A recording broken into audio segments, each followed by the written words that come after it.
আমি কথা দিয়ে কথা রেখেছি, তুমি আসনি তো ফিরে। আমি ঘুরে দাঁড়ানোর গল্প লিখেছি পুরো জীবনটা ধরে। আমি অন্ধকারে আলো ছড়িয়েছি, তবু পাইনি তোমার খোঁজ। আমি তোমার জন্য অপেক্ষায় ছিলাম, তুমি হয়েছিলে নিখোঁজ।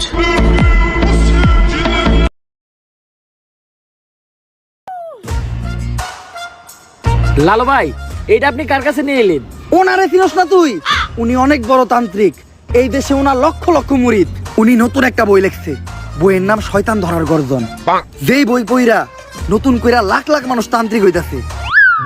কিন্তু লালু ভাই, আশেপাশে তো কোনো তান্ত্রিক বা মুরিদ দেখতেছি না। আরে ওগুলা তো সব ফেসবুক আর টিকটকে।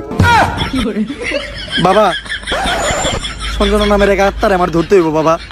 আপনি আমার সফল হওয়ার একটা উপায় দেন। যদি সফল হতে চাও তাহলে আমার লেখা এই বইটি নাও, শয়তান ধরার গর্জন। এই বইটি নেওয়ার সাথে সাথেই তোমার জীবনে থাকবে না কোনো অর্জন। আমি কথা দিয়ে কথা রেখেছি, শয়তান আসেনি তো ফিরে। আমি শয়তান তাড়ানো গল্প লিখেছি আমার সারাটি জীবন ধরে। আমি অন্ধকারে মোমবাতি জ্বালিয়েছি, তবুও পাইনি ভূতের খোঁজ। আমি ভূতের অপেক্ষায় ছিলাম, ভূত নিজেই হয়েছিল নিখোঁজ। শয়তান ধরার গর্জন, পৃষ্ঠা নাম্বার চুদলিংপং।